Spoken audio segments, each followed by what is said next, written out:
Hello world, a person will always make time for the things that matter the most to them. Just because somebody isn't making enough time for you doesn't always mean that you don't matter to them.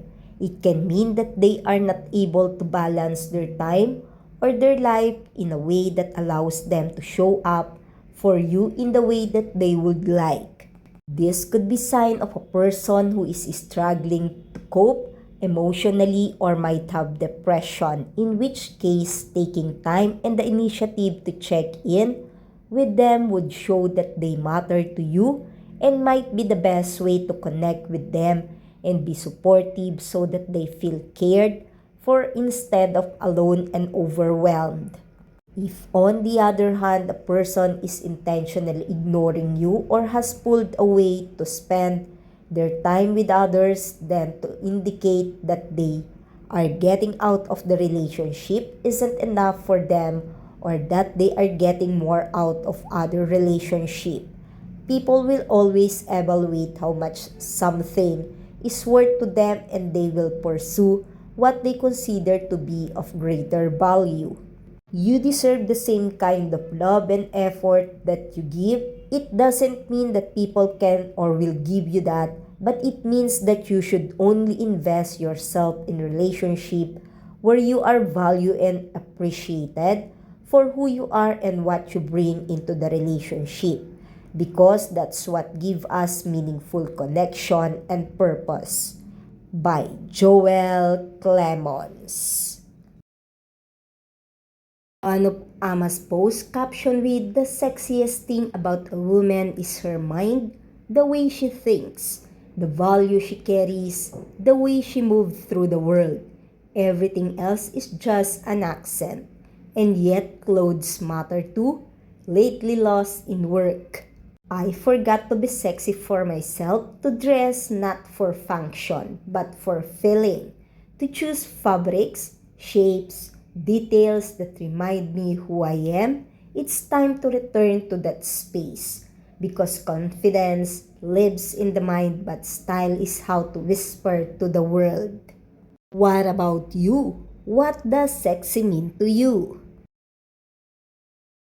Another Ama post saying, I stop overthinking the shape of my life. I choose a direction and let the rest breathe. No forcing, no proving. Just trust that things quietly adjust to me when I finally stop adjusting to them. As to what we see on Simone's story, he is in USA. As he visited the White House, let's all fight it out as we hear this. Hot, hot, hot, Simone. Besides, I'll be doing most of the talking anyway.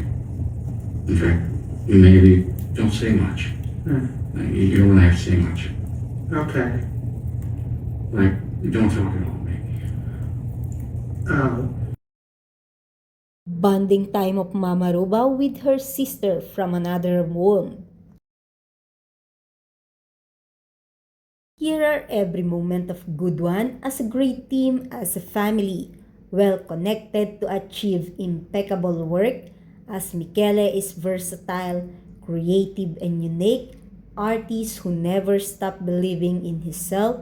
His evolution is always on the rise, and he is learning for the actors and directors who believe in him. At a party with Blame It on Rome team as they spent many hours filming as they like a family. As Michele was Tomaso on this coming film of him, he will surely all gonna wait for the movie. We can see the great connection and fun both on and off camera.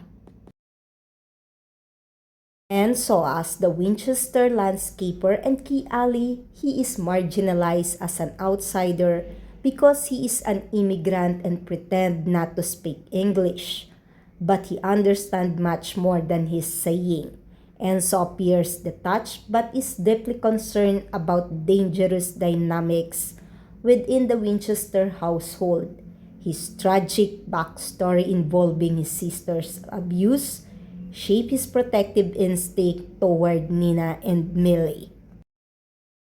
This is a question for Michele as a musician, international star, working with Paul second time. Is there something you want to conquer that you haven't conquered yet? His answer was, hear this out.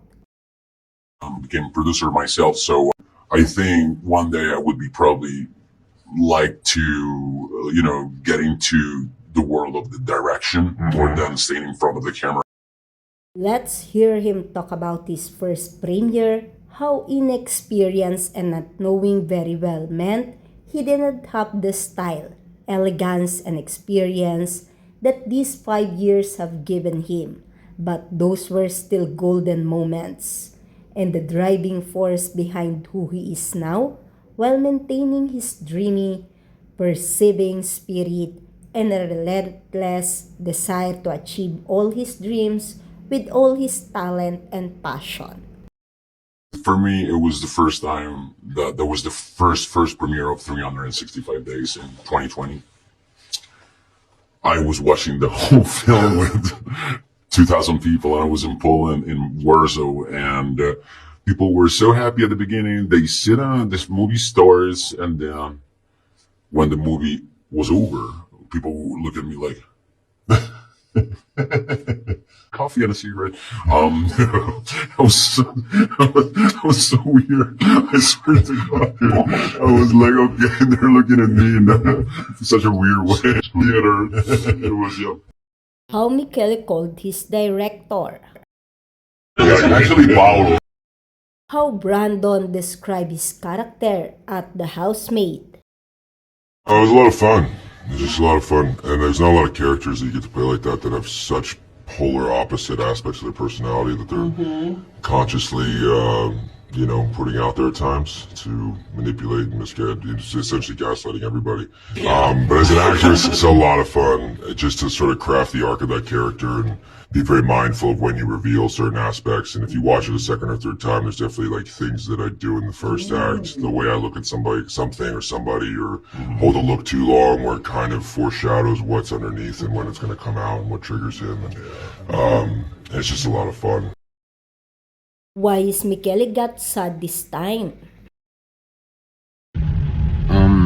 I just wanted to say that I felt so sad I couldn't be in LA for the premiere of The Housemaid, because I'm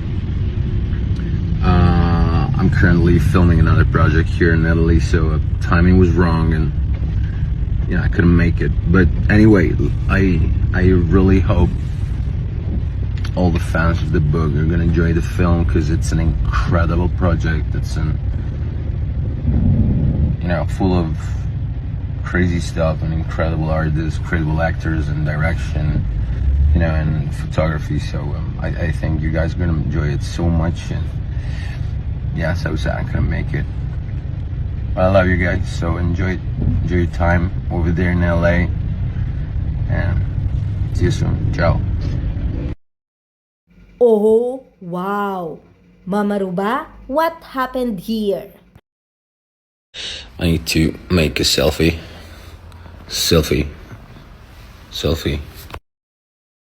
Thank you for watching my video today. Comment your reaction below. Don't forget to click the like button. Share this video to others, and please subscribe on my channel. Day 351 of the 365 days of 2025. A message to all: the doubt, the discomfort, the fear, the imposter syndrome. We all go through it at times, and as difficult as it is to feel alone, the fear of being rejected or feeling unloved because we don't feel good enough about ourselves can be even more overwhelming and prevent us from even trying to be vulnerable and make a connection with someone else. The best strategy or method that you found for overcoming this paralysis fear is to learn how to change your narrative and belief about yourself. Resolve your inner conflict by no longer agreeing with anything that's not true about yourself. Be consistent in showing up for yourself and want to grow and invest in yourself. Be willing to make mistakes and fail so that you can learn from them. Learn how to lead by example, take responsibility and ownership for their feelings, behaviors, and actions. Be a person of integrity, have the kind of strength and fortitude that is always reliable.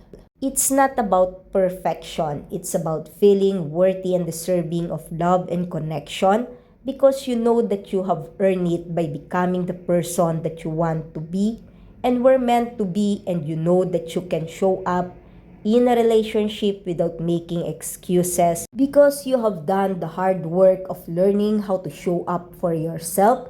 It's not the path for the weak, but it is the path with the greatest reward because it leads us to finding ourselves and the love that we have always wanted. Remember, your life is your responsibility. By Joel Clemons.